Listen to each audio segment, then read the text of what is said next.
Can you hear me? Yes. Can you hear me? I can hear you. Yeah, great. Okay. All Excellent. right. Good to go. I don't know why it says my comments are disabled. Oh well. They should have got their questions in sooner. So, how are you? Yeah, I'm good. I'm good. It's good to talk to you. It's Yes, definitely. We've chatted a couple times via yes, email. it's good to speak to you in person. Yeah. So, I guess, should we start out with maybe, or can we, what you have going on right now? I can't. I'm hoping that I'm going to have some news quite soon, but I can't really say anything at the moment. Okay. All right. But you're still active, not retiring. I'm not retired. I'm not retired. No. Okay. I thought about it for a bit. I never actually used the R word. It's the old thing with fighters. Retiring is easy, but staying retired is the hard bit. But yeah, I always left the option open. I sort of thought, well, we'll see where things take me and see how things go.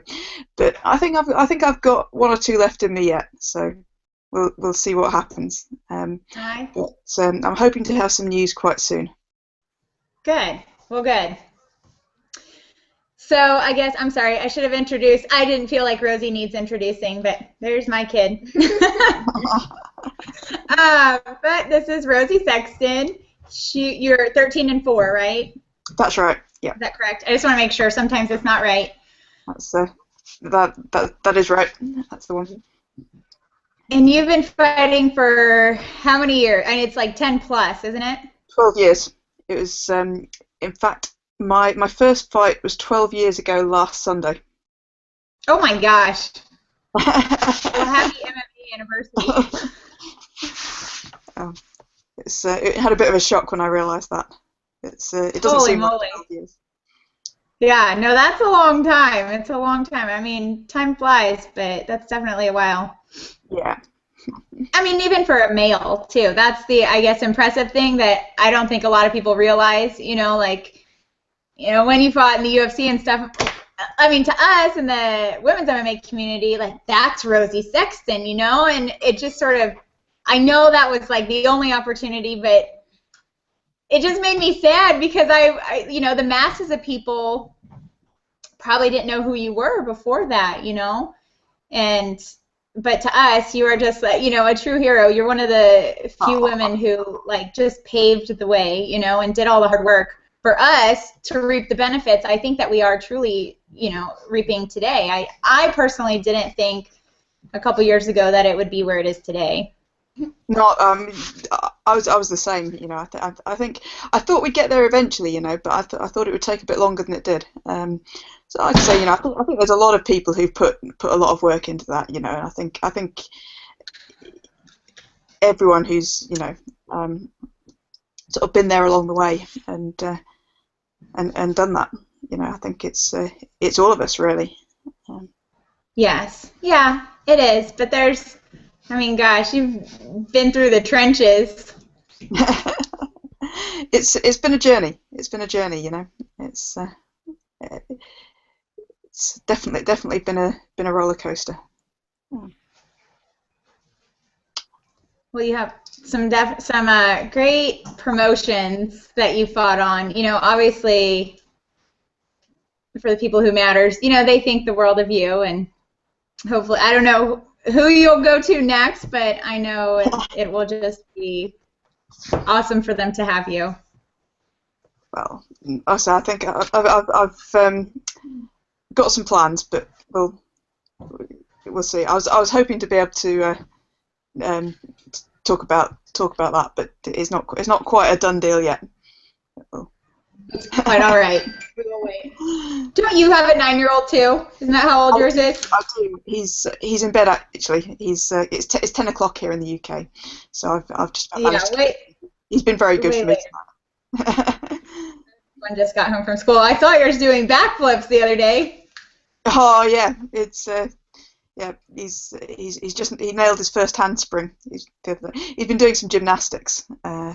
He really likes that. He loves all kinds of sports, really. I mean, football's his main thing at the moment because he plays with all his, soccer for you guys.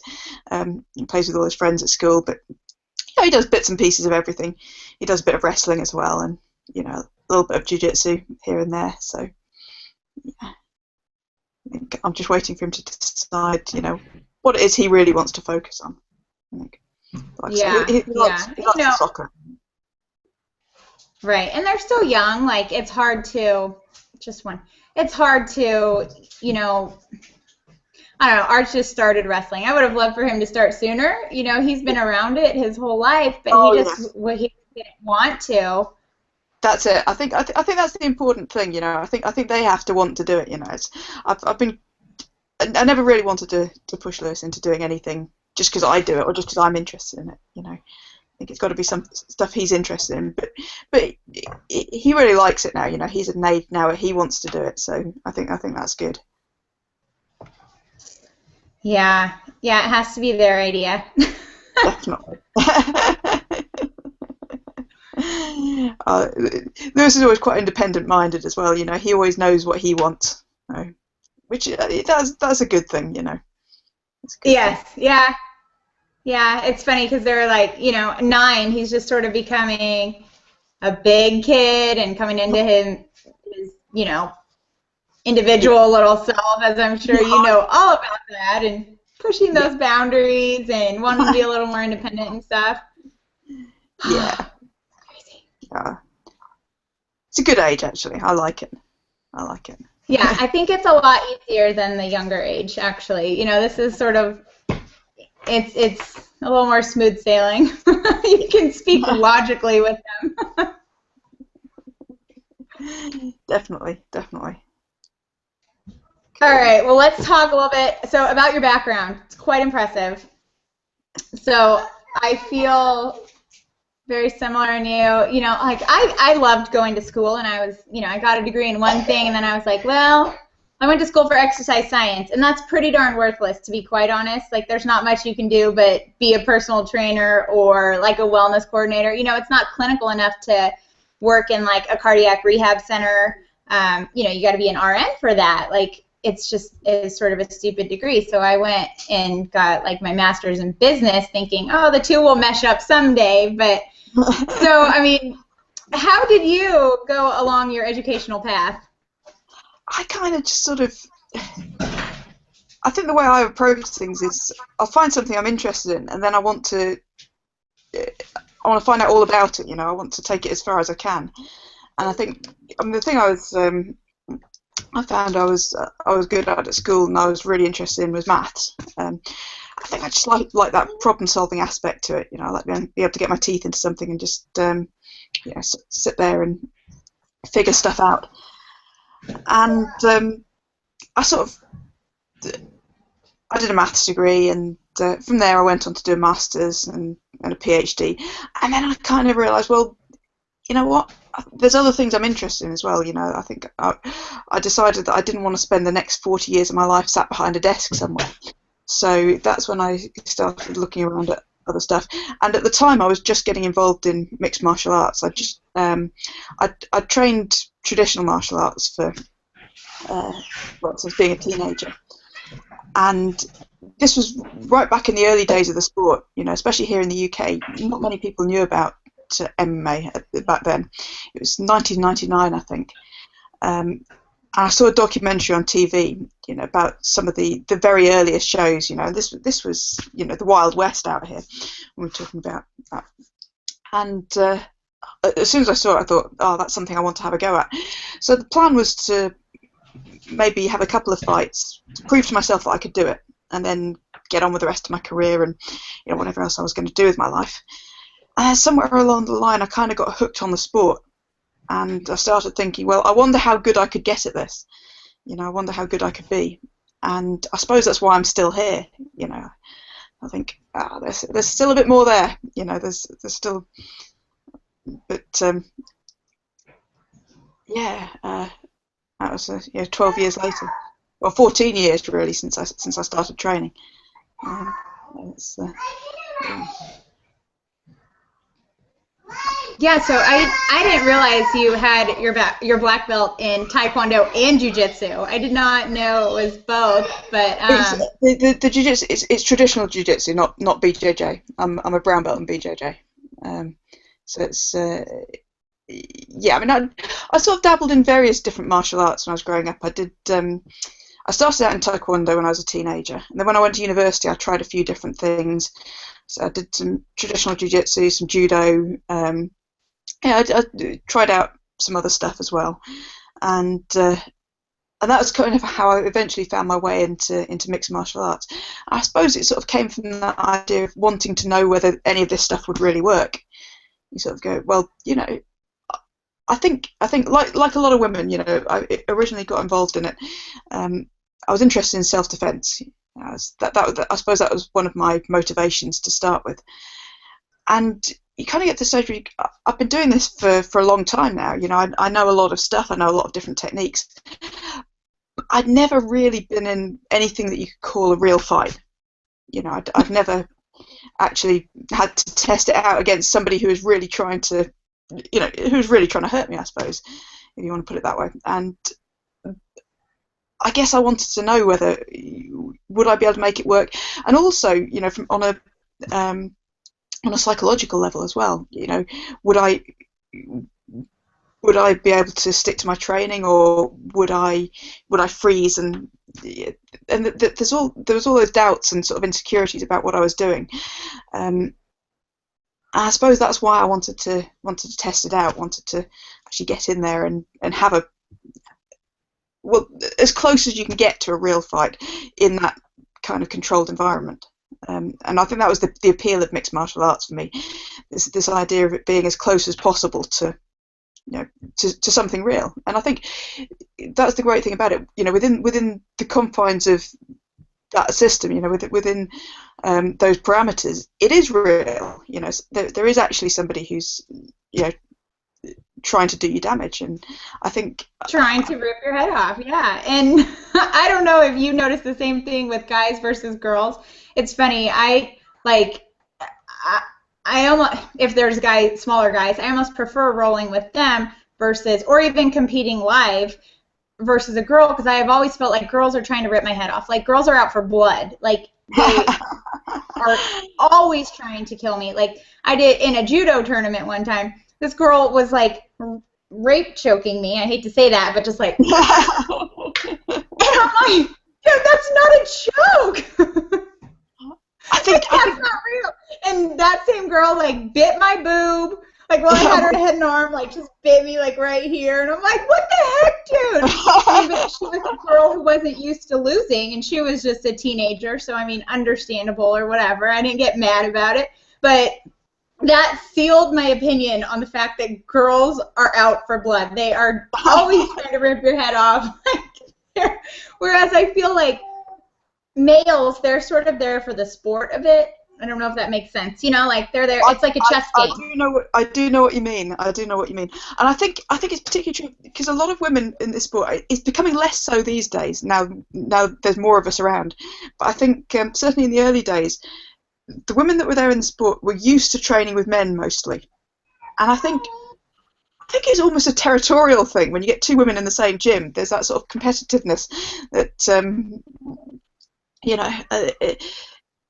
I do know what you mean. It's like you spar with a woman, and it's seriously, you know, they're out to get you. Whereas with guys, you know, they'll play a bit more. To be honest, I think both of those are useful. You know, I think, I mean, I've got a lot of good female training partners who I train with now and then. You know, there's not that many in my gym. You know, we've got one good amateur who's a really good up and comer. Yeah, she's going to be great, but there's not that many who I train with on a regular basis. But there's a few girls here in the UK who I meet up with now and then, and you know, I always get a lot out of sparring with them. And I think in some ways it's a good thing that you know, when you spar somebody who really will go at you, because like you say, I think with the guys, particularly the guys who are a little bit bigger and a bit stronger, a lot of the time they don't really try to. I mean, they'll give you a good spar. You know, but it's very much sparring. You know, they're not going to try and take your head off. They're not going to try and use all their strength. And again, you know, a lot of the time that's what you need. You know, that's appropriate. Like I say, if you're sparring with a welterweight, there's no point them going 100% at you, because no one's getting anything out of that. But I think sometimes you do get, like I've always said, that women who only train with men sometimes get that sort of false sense of security a little bit, because every guy that she's training with is going, oh yeah, you're really strong for a woman, and then it kind of builds up this expectation that, oh, if I spar with a woman, they're not going to feel as strong as these guys. You know, they're not going to, and then you get in a competition and you get an opponent who's really going at you, and you know they feel just as strong. You know, because obviously they're the same. You know, they're in their gym training with the guys all the time, and I think sometimes, you know, you do get that sort of thing where every woman who's only training with guys starts to believe that, you know, they're stronger than all the other women out there, because that's what they're being told by their male training partners, who don't really have much to compare it to. So again, I think it's, you know, it's useful to do both. Is, you know, I've got a lot out of training with guys, definitely. Particularly, I mean, I find a lot of the time with some of the younger lads as well, like the older teenage guys, because they've got that sort of explosiveness, and that sort of, you know, the movement, the scrambliness, that power, and you know, that's really useful to train with, definitely. But then, you know, I think women move a little bit differently as well sometimes. You know, like people say, you have got that a lot of the time. They are a little bit more flexible, and like you say, I think they can be a bit more aggressive from the off. You know, sometimes if you watch guys fighting MMA, there's that sort of feeling out process. You know, they're a little bit attentive to start with while they're gauging the other person's timing and sort of getting into it. And sometimes I don't think you see that quite as much with women. You know, now whether that's just an experience thing or whether there's actually something different there, I think women tend to be a bit more.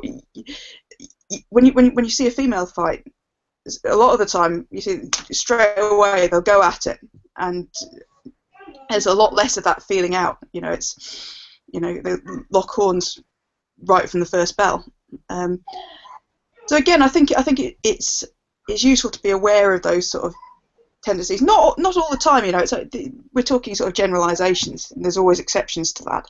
But I think a lot of the time that is how things play out. You know? I agree. I thoroughly agree. I mean, for most of like my fight career, I was stuck with, but I had to train with men because that's all that was available, because we lived, you know, in a rural area. But I would drive pretty far to go train with women at least once a week, because I knew I had to get that different feeling. You know, I had to get used to female hips. And maybe you can speak to this in a little more formal manner, but you know, I just feel like wrestling boys or men or grappling, fighting, whatever, I just feel like their bodies are predictable. You know, if I know if I shoot a double leg, I know exactly what his body is going to do in reaction, and it's going to pretty much be the same across the board with every male you try it on. You know, a double leg is a double leg when it comes to doing that on a guy. But it's so funny, because then when I went to college and had only girls to train with, horrible experience, but it was just different, because everyone's like hips were different. So, you know, there was, let's see, we had, I think 5 or 6 of us 105ers, and each one of them had a different body type and a different, you know, wrestling style and whatever. And it was hilarious, because I couldn't do, you know, like a high C to a double. That was one of my favorite things in high school. I couldn't do it but on one girl, and it like killed me. You know, it totally messed with my head. Just, you know, it was so crazy that just within this one weight class, let alone not even on the whole team, but this one weight class, like, every girl's hips were different, and I was like, oh my gosh, I have to learn how to wrestle all over again. You know, it was Yeah. just so weird. So I don't know, is there anything, I mean, obviously we have childbearing hips, but, you know, structurally, I don't know, I guess that's why it's fun to watch, like, girl jujitsu. You know, I think about Michelle Watterson and Jessica Penne's match, and the jujitsu that was there. You just don't see stuff like that from guys, you know, and so it's obviously a benefit and a curse, but I think, I don't know. What do you think about that? I mean, I About think a lot female of it hip? comes down to sort of build and flexibility and things like that, and sort of learning to use your body to make the most of your strengths, I think. I mean, I think that you do get some variation with the guys. You know, we've got like one guy, one young lad at my gym who I train with quite a lot, who's really flexible. It's like trying to wrestle an octopus, and he'll make things work that really shouldn't work just because, you know, he's so bendy. So I think that there is some variation there, but I get what you're saying. You know, there's guys do a lot of the time they tend to be built more similarly than, you know, with women it's a bit different, and especially if you're not used to training with a lot of women. So I think that's something that, and I think the other thing is that when you're used to training with guys, it's quite easy in your head to make up all these little excuses, and you kind of go, oh well, it's just because he's a bit bigger than me, or he's a bit stronger than me. You know, he's only getting that because he's, you know, he's got a size advantage. And then you go and you try the same thing on a woman in the same weight class, and it still doesn't work, and you go, hold on a sec, you know, maybe I'm not doing this right. But you don't realise that until you actually have somebody who's the right size and weight class to try it on. And I think it's sort of, it can be a bit of an eye-opener sometimes when you sort of realise, hang on a sec, you know, maybe some of the things that I thought I was just putting down to not being as big or as strong as some of the lads, maybe that wasn't the problem. And I think you've got to be able to sort of reality check that a little bit sometimes, because it is very easy to do.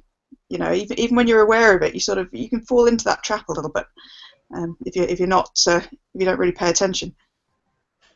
Yeah, that's definitely a good point, because that's funny about being aware of it and not aware. You know, I find myself doing that, and sometimes I'm aware, and sometimes I'm like, oh, quit being a puss, Jessica.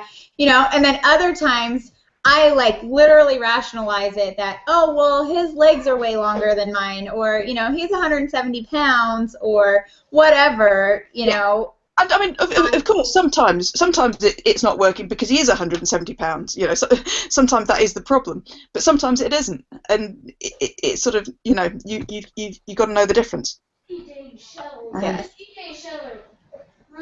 Definitely. So while we're talking about the differences between men and women and combat sports and whatnot, I want to know your thoughts and your take, because I've seen, you know, a couple posts over the years about weight cutting. Oh, yeah. Yes, so I know that's one of your sort of soapboxes. So what are your thoughts on, and this is just, again, my, like, bro science theory on this, but I think that girls have a 2-to-1 ratio. So I think if a man has to cut, you know, 10 pounds to a girl that's 5, but it feels like 10, you know, the smaller they are, the worse it is. That's the other thing. Yeah.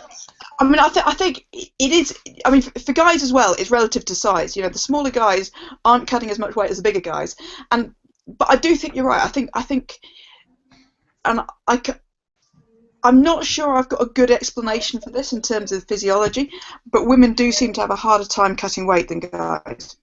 You know, even pound for pound. You know, women in the same weight class as guys, like you say, I think it tends to, generally speaking, they're not making as big weight cuts as the guys are, and if they are, you know, it's harder for them, harder for us.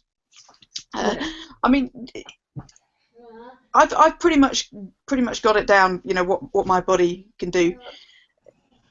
But I think it takes some time, and it takes a lot of practice. It's like anything else, you know. I think you've got to do it a few times, and you've got to get it wrong a few times before you really figure it out. And the problem is you can't just take somebody else's plan or somebody else's method and apply that. You see people who are going, oh yeah, well, so-and-so cut 20 pounds in the sauna the night before his fight, so I can do the same. I mean, leaving aside the fact that people always lie about how much weight they cut anyway, so you can't really take anyone else's word for it. You know, it's like, you know, you always say, you joke, you know, people have, you know, like you have your walking around weight, you have your in shape weight, you have your fight weight, and then there's your Facebook weight, which is different from all of those. But yeah, I mean, even you know, looking at what other people are actually cutting, because everyone's body is different, you know, and just because somebody else is, you know, cutting 20 pounds and they're cool with that and they're fine the next day, it doesn't mean you're going to be necessarily. So I always say to people, before you fight at a weight, you really ought to do a test cut. Yeah, every time. It's not always that easy, because sometimes the opportunity comes up at short notice and you kind of go, oh yeah, I ought to be able to do that, that'll be all right. You look at it on paper and it's fine, and then you sort of get into the training camp and you realise that the weight's not coming off as quickly as you thought, and then you end up with doing a weight cut that you didn't really want to be doing the week before, you know, a week out or a few days out from the fight. And you know, that happens to people. You know, you see that quite a lot. I mean, the other thing is, I think people tend to cut it too fine on the weight cut. You know, I think if you're, I mean, I thought quite a lot about fighting at 115, and I reckon I could do it. You know, I think I can fight at 115. But the thing is, if I'm going to fight at 115, I really want to be able to make 112 most days. Right. Because every so often I'm going to have a bad day. And if I know that I can just about make 115 on a good day, then if I have a bad day, I'm going to miss weight. And I think this is what you see with when you see fighters missing weight. It's a lot of the time it's because they know they can make that weight if everything goes right. But very often, not everything does go right. You know, you've got your travel to factor in. You know, there's the sauna was broken. It was the wrong time of the month. It was whatever. You know, any number of things could have gone wrong, and that's when you see people because they know that in order to make that weight, they need everything to be perfect, and a lot of the time things aren't perfect, as you know, the fight.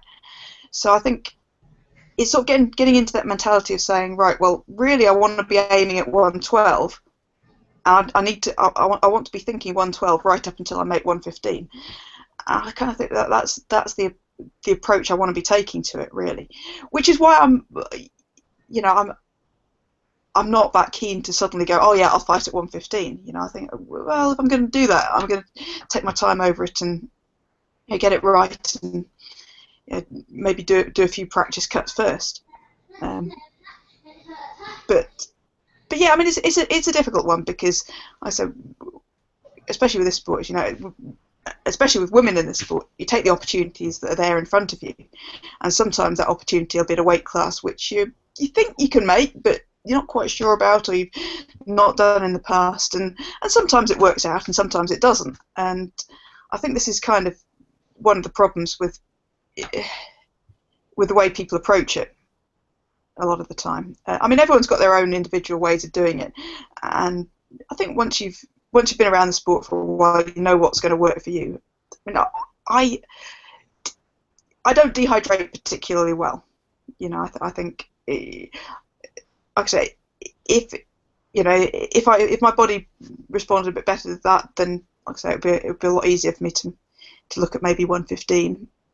I know I'm about the same size as a lot of the 115ers out there, so on paper it's possible, but again, you know, you have to know what works for your body. It's different from one person to another. Yes, so I think that's the biggest takeaway there, is that first of all, girls are different when it comes to cutting weight, and second of all, that just because Epsom salt baths and alcohol works for your friend doesn't mean it's going to work for you, or whatever it is. The sauna suit, you know, my whole, I can't even tell you how many times I've cut weight. It's probably in the hundreds, which is disgusting to think about what that truly does to a body in the long term.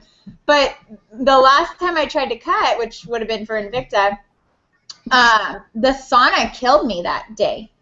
Yeah. You know, and it, like, I was fine. Like, it was hot, July, Kansas City, you know what I mean? Like, I was totally, in plastics, totally fine running. I was like, oh, this is going to be a breeze, because I felt so good for being so malnourished at that point and dehydrated, and I was like, oh, this is going to be perfectly fine. And so we run 2 miles away to a friend's hotel to use that sauna, because I didn't want to use the, you know, site sauna, and the sauna did me in. It was like the weirdest thing. Like, it drained absolutely everything out of me, and I couldn't run but like half a block, quarter of a block, you know, and have to stop, and I was just feeling like I couldn't even breathe.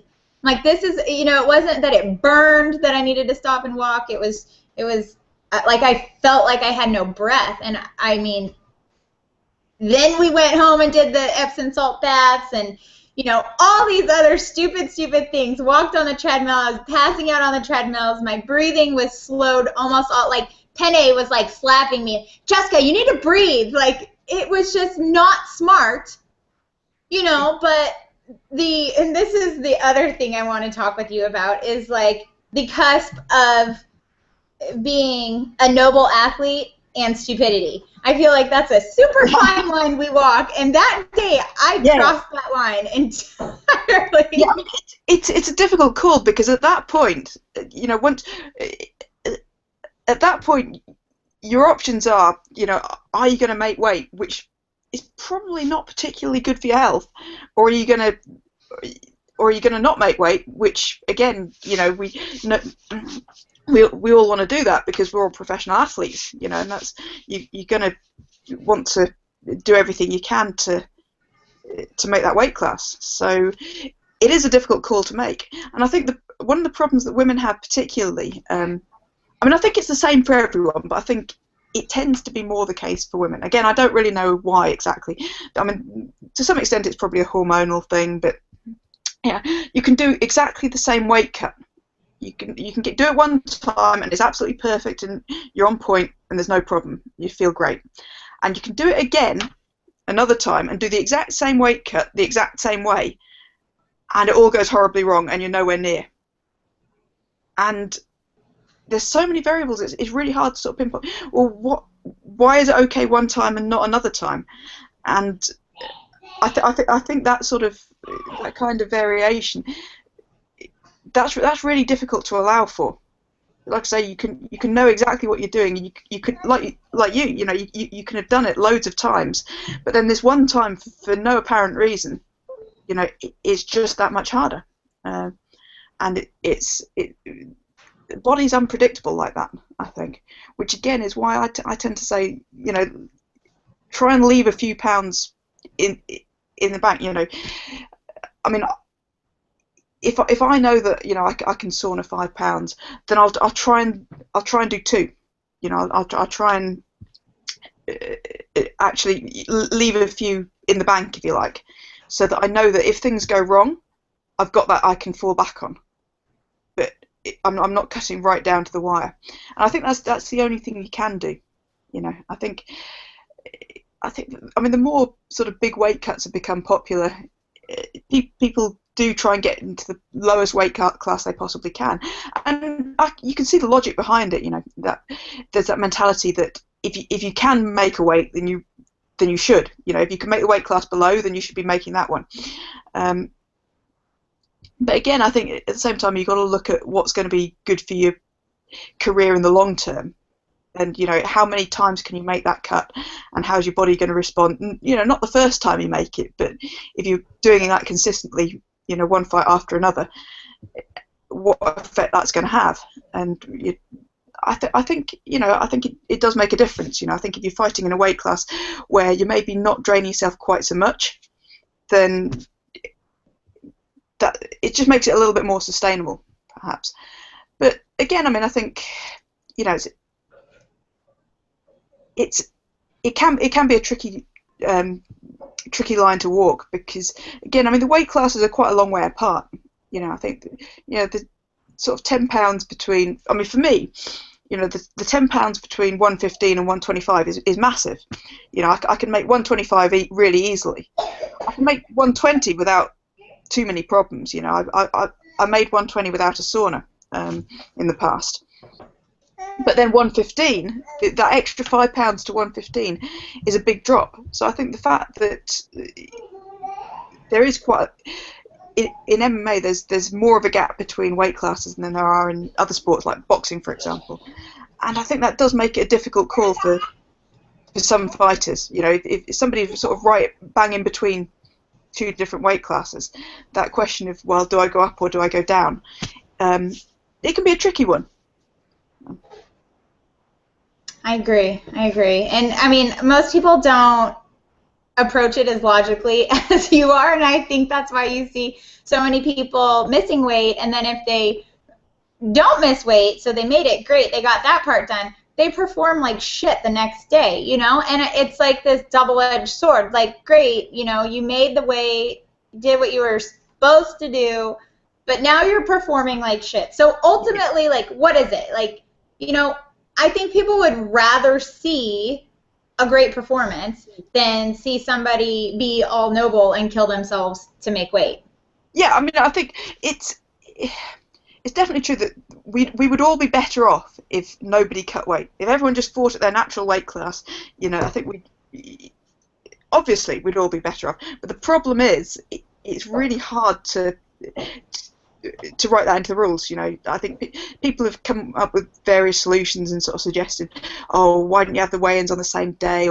And you know, I think the problem is none of these actually work. You know, because you can have weigh-ins on the same day and people will still end up cutting weight. You know, I've seen it happen. I've seen it. You see it in jiu-jitsu competitions. You see it in amateur competitions where it's, you know, it's not a solution. So it's one of those things, you know. I think, I mean, I know that if I'm going to be the smaller person in the weight class, I need to really be able to go in there and push the pace. You know, I need to be able to use, because there is a bit of a trade-off. You know, if you cut more weight, that does affect you. You know, I think with the best recovery in the world, you can minimise that effect, but it's hard to get rid of it entirely. So I think being a bit fresher, not having cut quite so much weight, can be an advantage if you use it. But again, I mean, in order to do that, you have to make sure your conditioning is on point. You have to be able to go in there, and you really have to work. But so again, I think a lot depends on how you fight, depends on your fighting style as well. You know, I think some people are more, their style is more suited to being the smaller fighter, whereas other people would really struggle with that. But there's so many sort of individual differences and variations and things. You have to take it on a case-by-case basis. There's no hard and fast rules. You have to look at each fighter as an individual. Right. So here's another thing I want to get your opinion on. What do you think, as far as like, it's hard to put a value on what's important. You know, is making weight important? Is your performance important? Or is being mentally sharp the most important? You know, like, so if you had to put a percentage on mental toughness and stepping in a cage, do you think it's like 20% physical preparation, 80% mental? What do you think it is? What's your ratio there? It's always really hard to put numbers on it. You know, it's I think. I mean, I think you need to have a certain level of physical preparation before anything else matters. You know, I think if you've got one fighter who's so much so superior to the other one in physical terms, I think all the mental toughness in the world, it's going to be hard for that to make a difference. You know, I think. But at the same time, you know, I've seen people who are not necessarily the best fighter in the gym. You know, they're not quite as technically as good, perhaps, or not the best athlete, but they can really turn it on when they get in there, when they get in the fight. And you see the opposite all the time. You see guys who are great in the gym, who, you know, tap everyone, who are absolutely fantastic, but they struggle when they get in a fight because, again, what is the deal with that, in your opinion? I mean, I think it is a slightly different thing. You know, I think sparring, even hard sparring, is not the same as fighting. I think physically it's slightly different. You're not really trying to hurt the other person. I mean, again, you can go hard, but there's a difference between, when you tag somebody with a good shot, and because they're your teammate, you're not going to go in for the kill. You're not going to, really try and put them away. And then in a fight, it's a slightly different thing.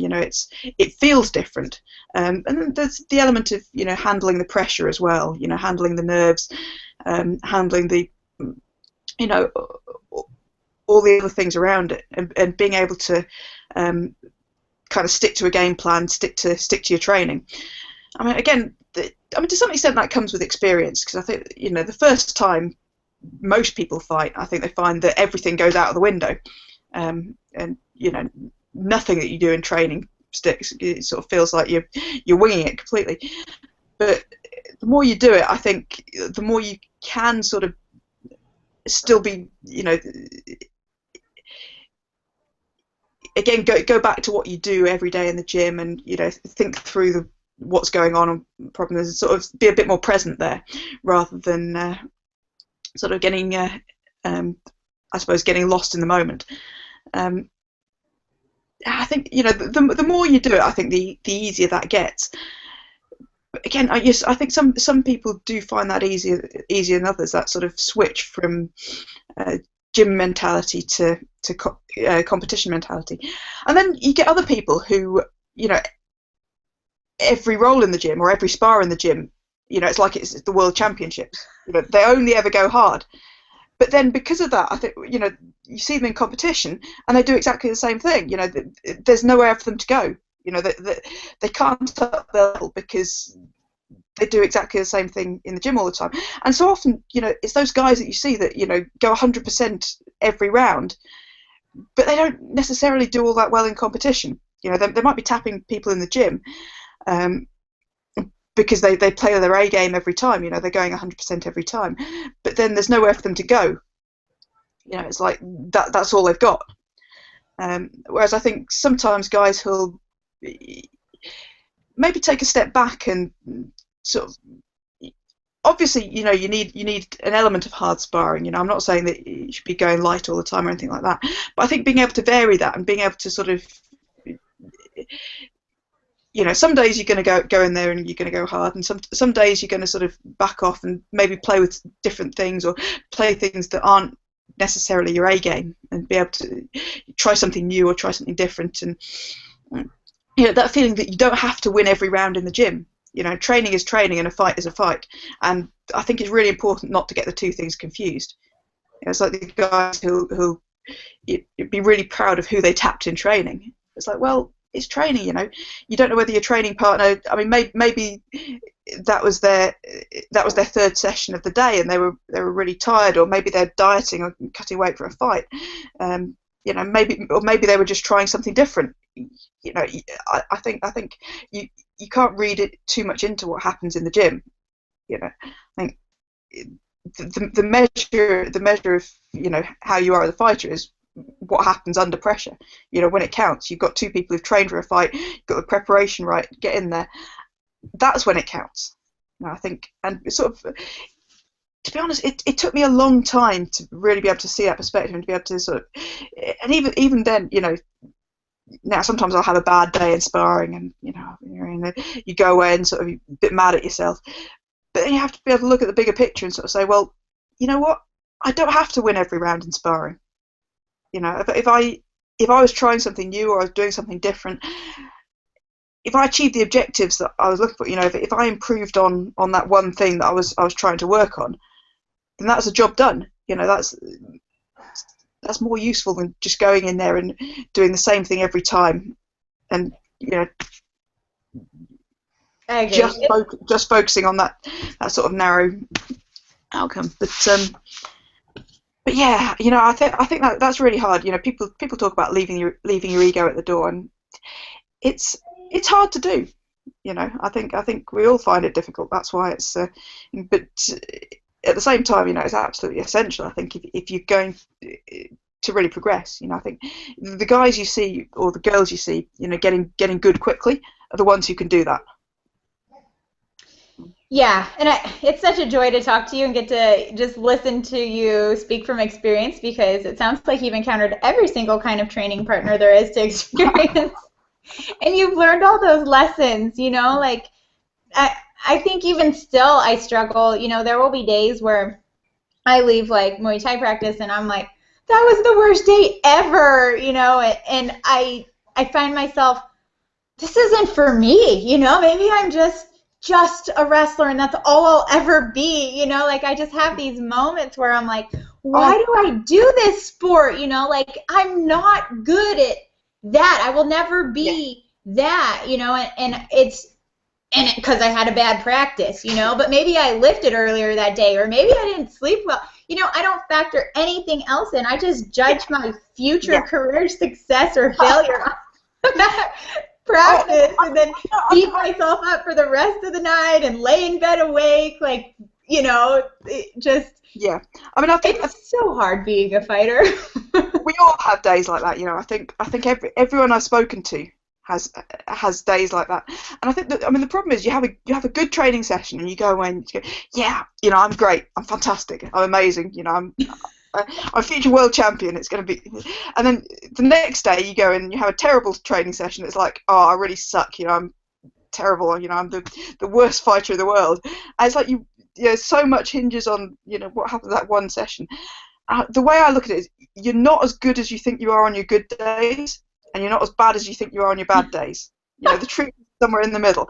And it doesn't, you know, you don't get those wild fluctuations. It's like, you know, if you have a bad day, it's not that you've suddenly forgotten how to do everything. You know, it's not that you've suddenly got worse. You know, it's not gone anywhere. It's just, you know, I mean, maybe it was the people you're training with. You know, maybe it was what you're doing. Maybe, like you say, you know, there's so many other things that can be going on. And that's all. You know, in a gym full of people, when everyone's getting better and everyone's working on things, you know, sometimes, you know, sometimes the hammer, sometimes the nail.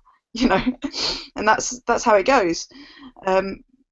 I think the other thing I found is that sometimes you feel like you're having a really good round, or you feel like you're having a really bad round, but actually, if you watch the times when I videoed those and watched it back, there's not as much difference between the good rounds and the bad rounds as I think there is when I'm in there.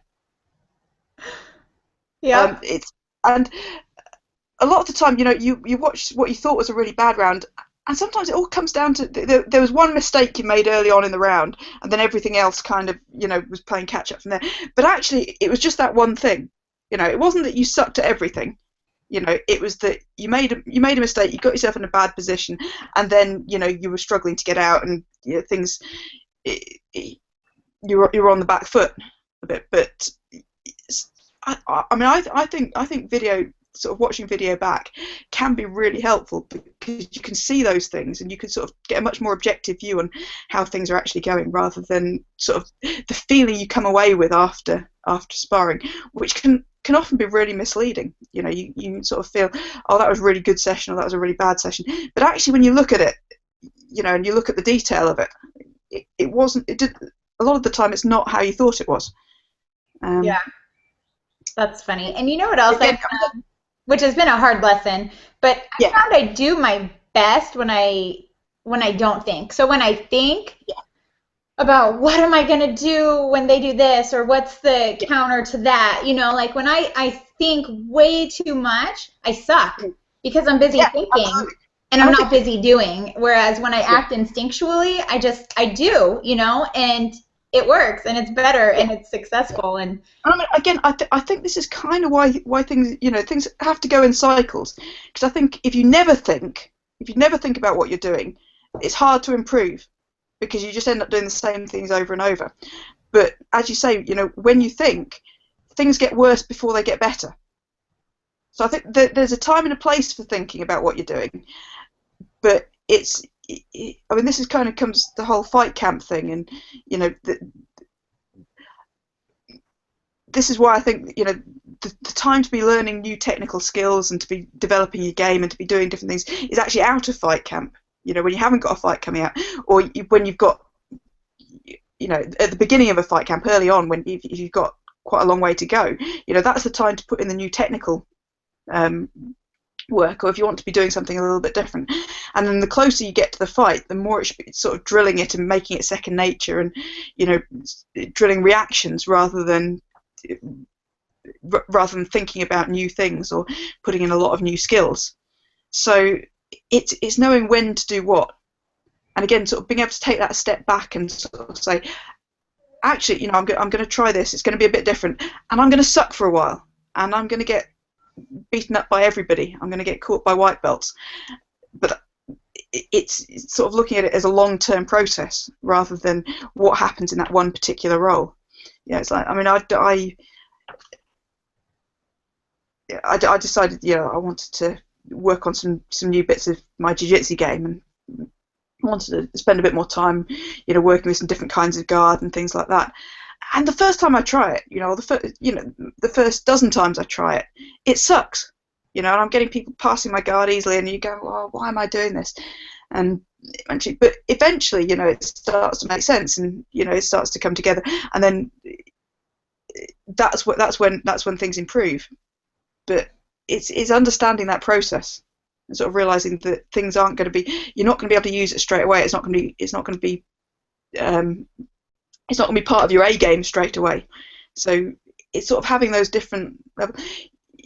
I mean, again, the way I look at it is you've sort of got your core skill set. You've got, you know, the weapons that you're really good at, that you use, that are part of your A game, that you do all the time. And then sort of outside of that, you've got the things which you're playing around with, you might have seen once or twice, you've drilled it, but again, you might not be able to get them to work all the time, or you haven't really sharpened them enough.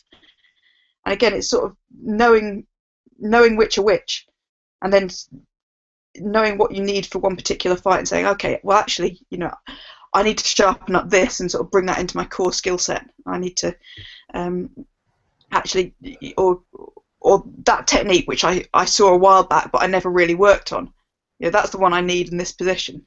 And kind of having that awareness of where your strengths are, but also things outside of that, and being able to, you know,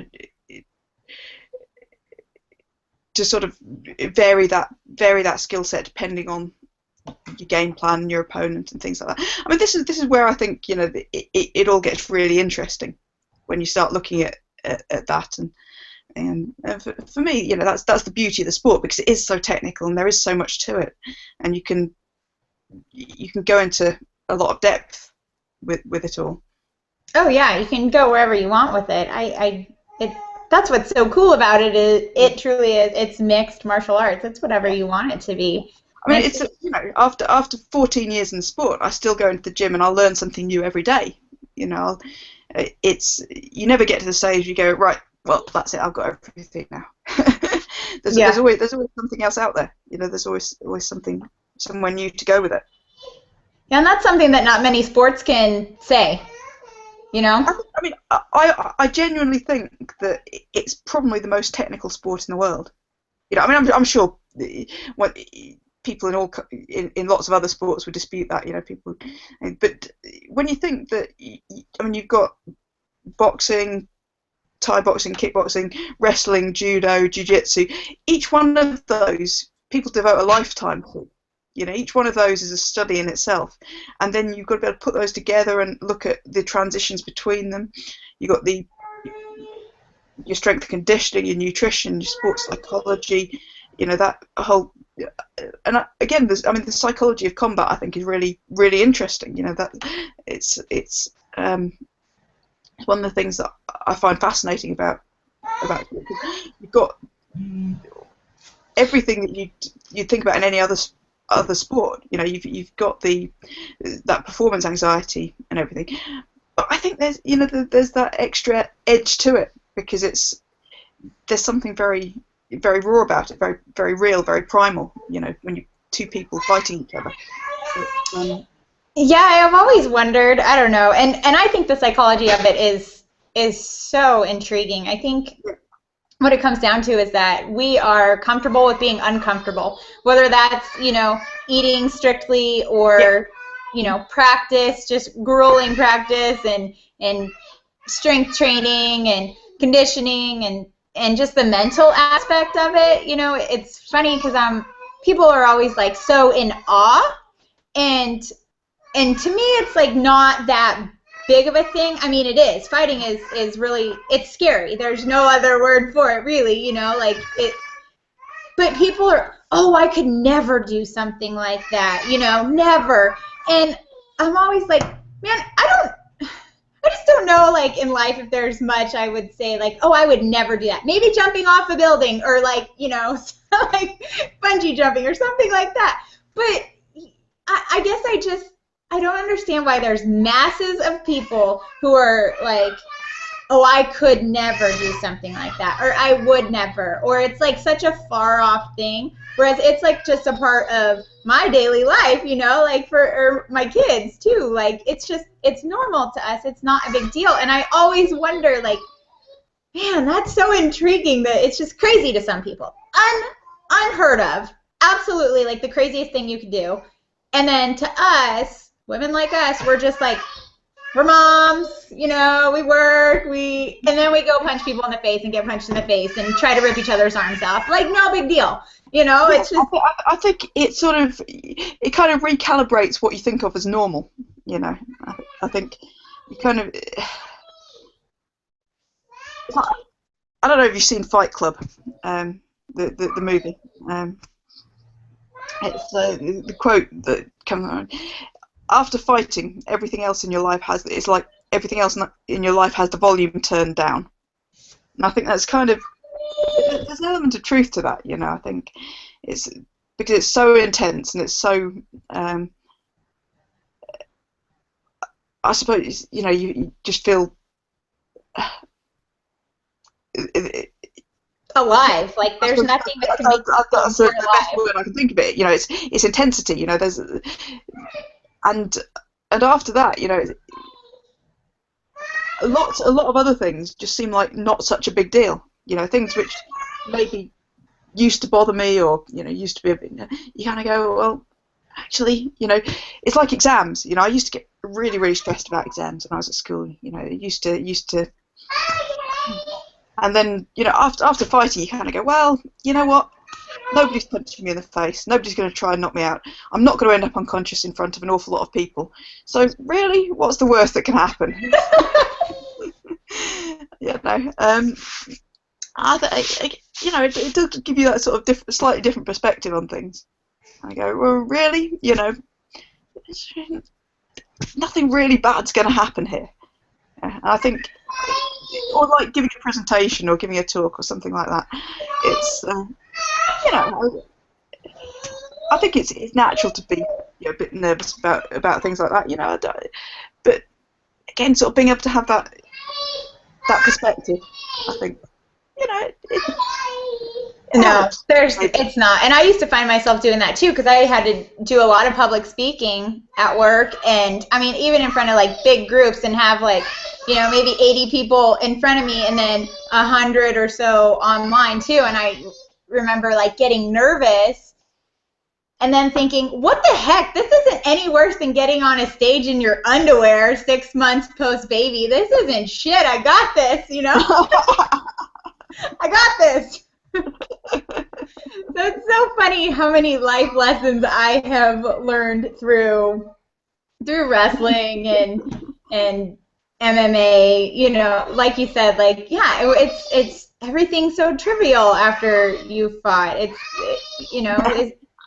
think it makes us a more peaceful person, quite honestly. People ask why you do it and or what it's like it I think it's a spiritual experience, honestly. I know that sounds sort of crazy, but I think just being in there is like, you truly know yourself once you're in there. Not to quote Fight Club too much or anything, but if you've never been in a fight before, what do you really know about yourself? I mean, I think I mean, for me, I know that I'm a lot more chilled out, I mean, maybe it's because if I'm training twice a day, I just don't have the energy to get worked up about trivial stuff. It's the things that like if Yes. you know Yes. if somebody cuts me up when I'm driving home on the way back from training, I don't care because I don't have the energy. Somebody, Yeah. absolutely. I'm not going to start trouble because hey, I've sparred today. um, I think, I don't know. I think, but yeah. At the same time, I think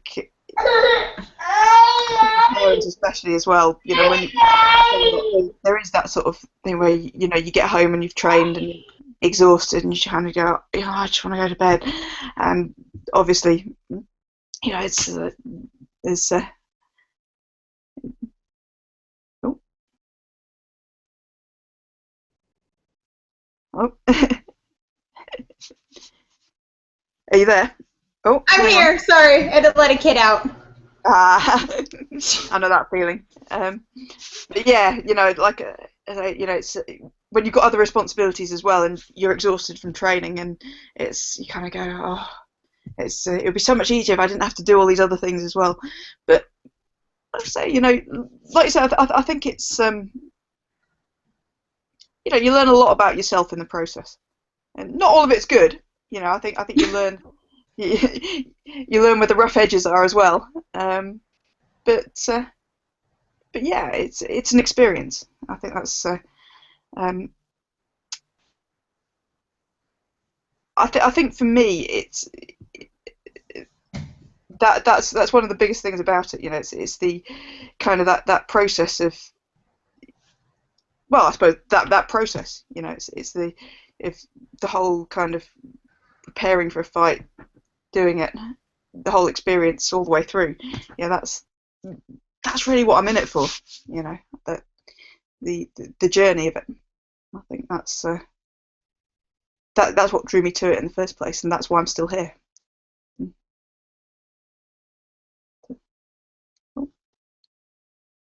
You still there?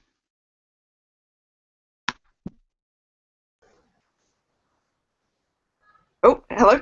You still there? Yes. Oh, It froze for just a second there. Yeah.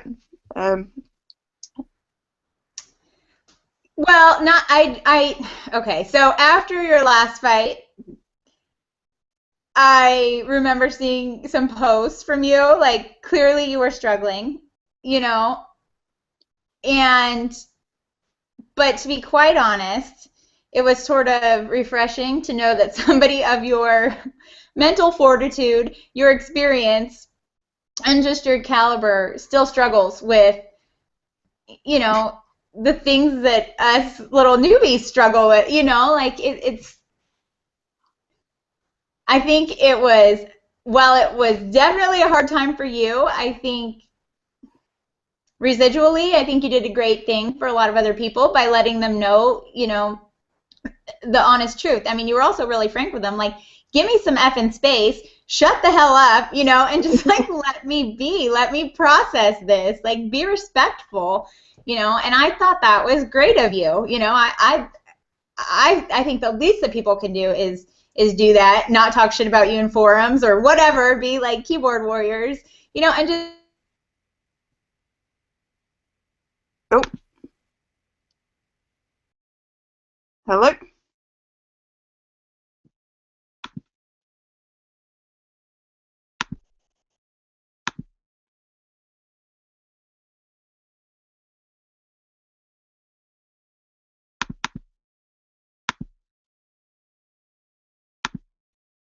But like I said earlier, like it also made me sad because I was like, oh, well, not everyone got to see the true Rosi.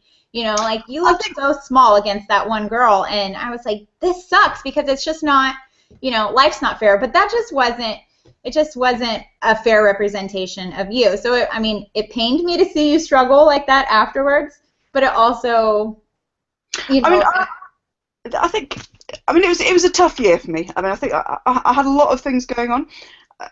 A lot of things going on a personal level as well. It kind of sort of there was the stuff that was going on in the sport, and there was some other things, and it kind of all just came together at the wrong time, if you like. And yeah, I suppose, I mean, it wasn't a great fight for me. That, I think it was maybe not quite how I was expecting that one to go. I think I maybe hadn't quite.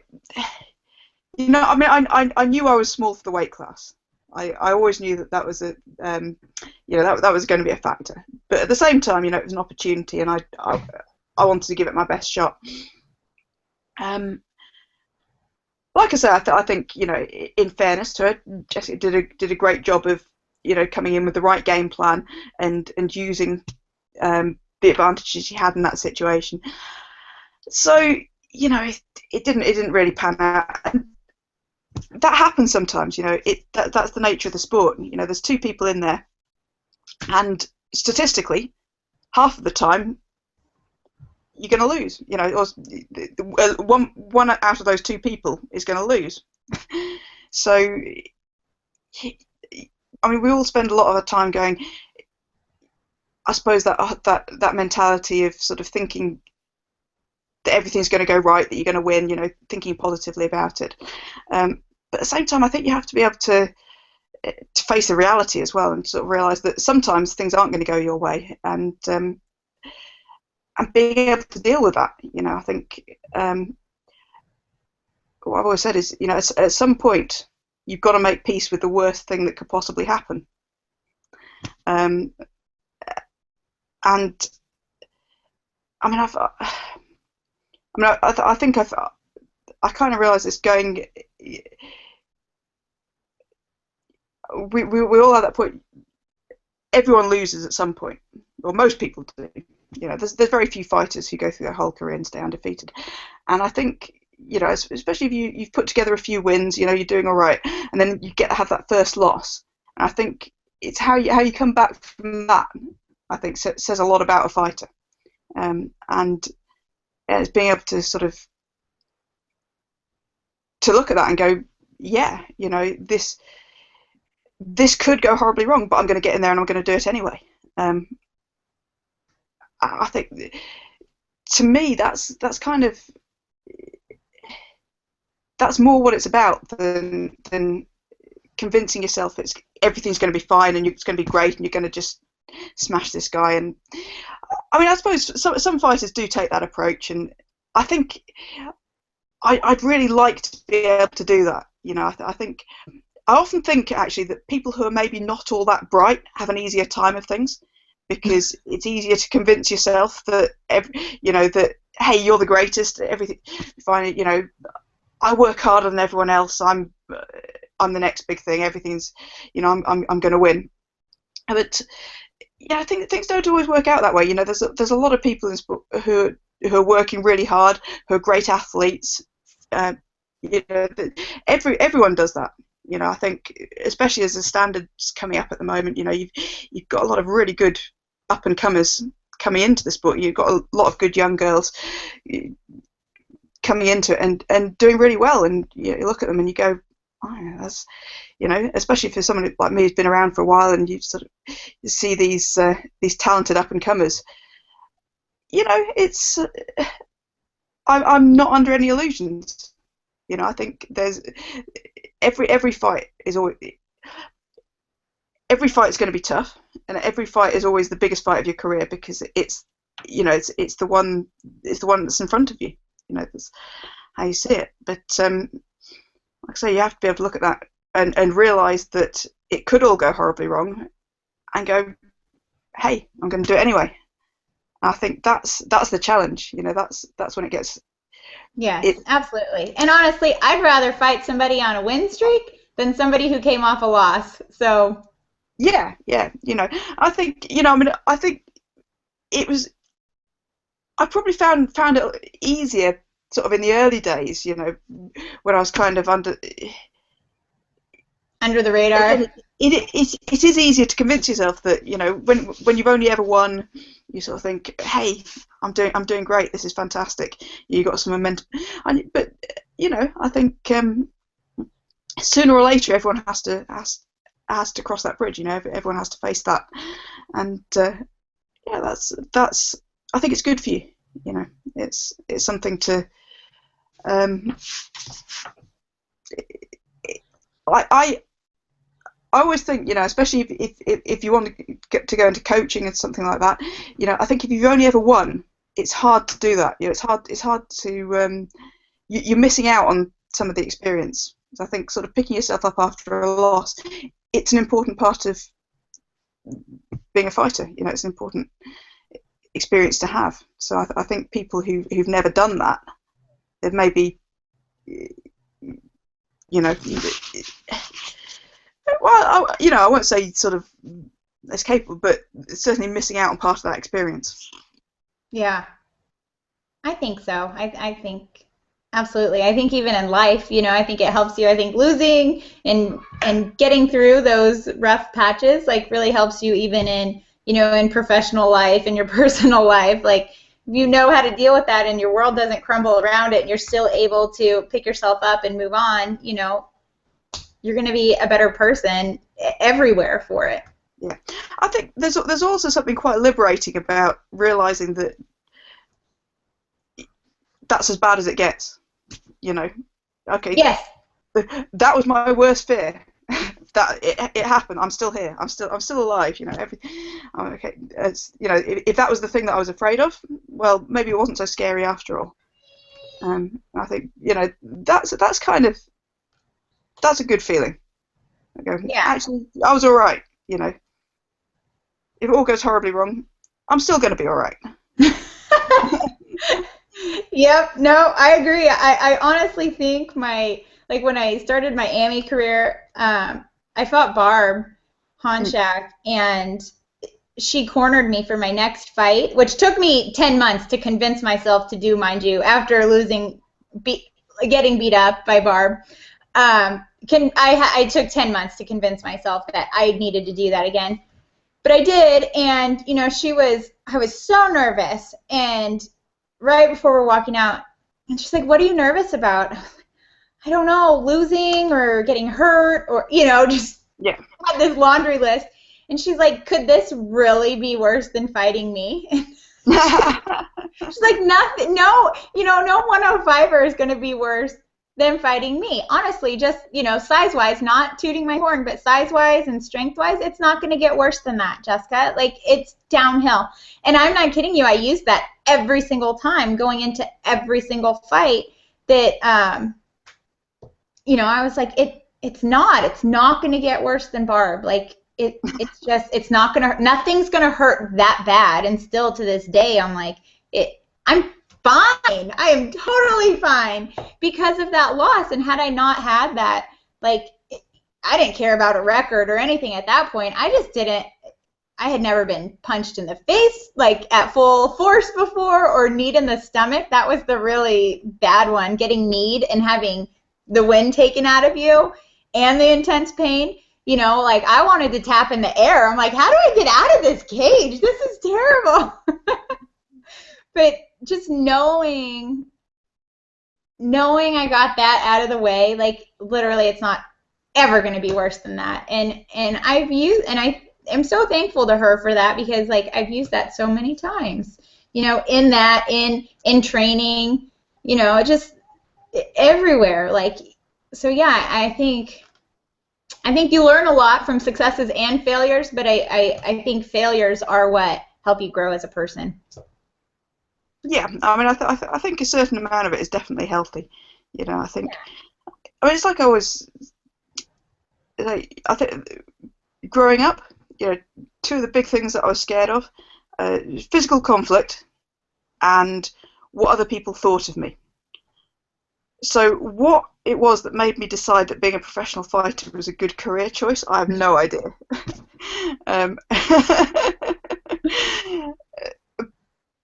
But I mean, in a sense, it's actually having faced that, you know, it makes you realise that it's not that bad, and it's not the successes that make you realise that, because however successful you are and however many times you win, there's always the possibility that the next time you won't.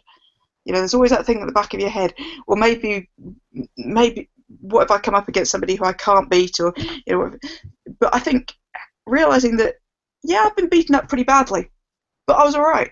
It wasn't that bad. I was okay. I can deal with it. I think that kind of gives you a strength that winning doesn't, in a sense. Yeah, and your friends, family, and fans still stood by you, probably more so than they did if you had just won. That was something I was really shocked with, was that even 6 months after I fought, people were still like asking me for interviews, and I'm like, what the hell for? I'm not even training right now. I'm not even relevant right now. It's not that. Like, we truly appreciate you, Jessica, as a person and as an athlete. And I was like, wow, dude, this is really cool. I have some really awesome friends from MMA, and it was funny because so many people were like, we don't even care that you lost. Of course we want to see you win, but it didn't change their opinion of me. And that's what I, too, was so worried about, was what people think of me. And who am I letting down?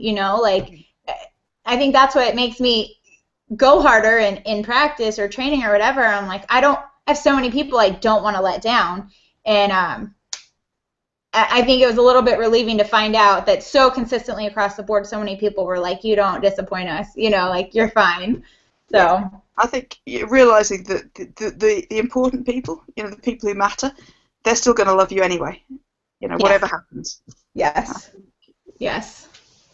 So, well, gosh, this turned out to be more, I guess, psychology of MMA than it was like clinical side of it, like we were almost hoping to be. So we might have to do another one where we can talk about training and rest and overtraining and hormones and whatnot. I have a friend who had a baby a couple months ago who she's like just now trying to get her weight down, but she's breastfeeding, and I'm like, look, wait till, do not do what I did, because she's like, I just don't know, you did it though, and I don't know how you did it, and I'm like, I don't either. I think, again, I'm pretty sure it was stupid, don't do it because I did it, like, take care of your body and your baby, and then, like, the fans in the cage will still be there, like, so I think there's lots of women out there who could definitely would be interested, I guess is what I'm trying to say, in hearing you speak on, pregnancy and hormones and just being a female fighter in general and what that means. And the other thing is, we don't have so many like credible people in MMA. You know what I mean? Like on the clinical side of things, like even nutrition-wise, and training-wise, and it is too because it's such a new sport, but there's just not a ton of like scientifically based programming or opinions out there. Yeah, I think there is some good stuff, but the difficulty is filtering. Yes. Because there's so much out there. It's knowing what is credible and what isn't, and I think that's a really difficult thing. It's being able to sort of separate all the bro science and all the the myths and the things that people are around, and from the actual credible information. I think that's difficult. It's tough to do. That's one of the things I sort of try and write as sort of educate people on where to go for good information. And yes, I know. I always love when you share links. Continue to do that. Speaking of that, where can people find you? I'm on Facebook. I'm fairly easy to find. I keep my profile fairly open. So I don't always manage to get to friend requests, but I put everything out publicly anyway, so you can follow me, and that's fine. I'm on Twitter, Rosi Sexton. So those are probably the best sources. I've got a web page, rosisexton.com. That's ROSISEXTON.com. That should be being updated soon, and I think my blog's all going to go on there as well. So, so I post some of my rants and things. So yeah, between those three, that's most of what I put out there. And yeah, get in touch. Tweet me or message me on Facebook.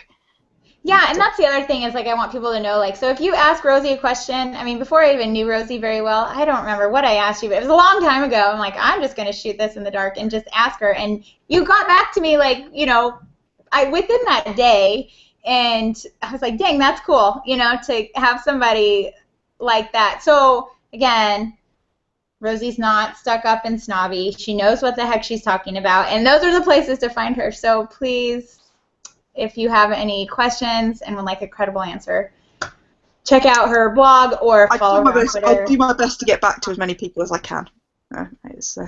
You message me, I'll see what I can do.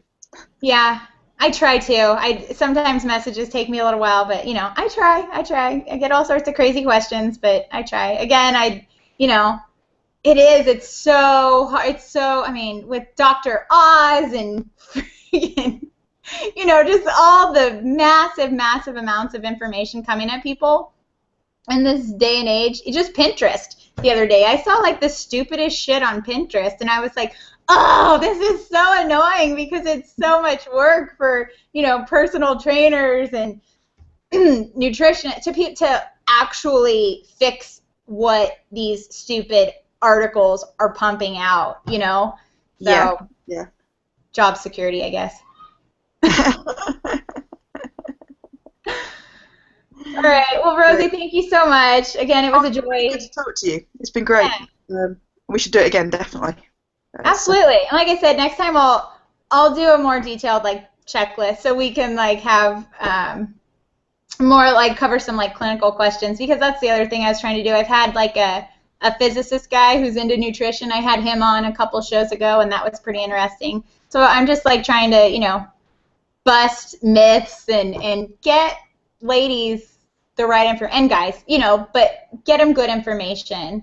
Yeah. So they can be better athletes. Cool. Yeah. All right. Well, thanks again. Sorry it's so late. It's like 11:30 there, huh? Yeah, that's cool. I usually go to bed late anyway. Okay. It's Saturday tomorrow. It's Friday. Great. Speak to you soon. Yes. Bye. Bye.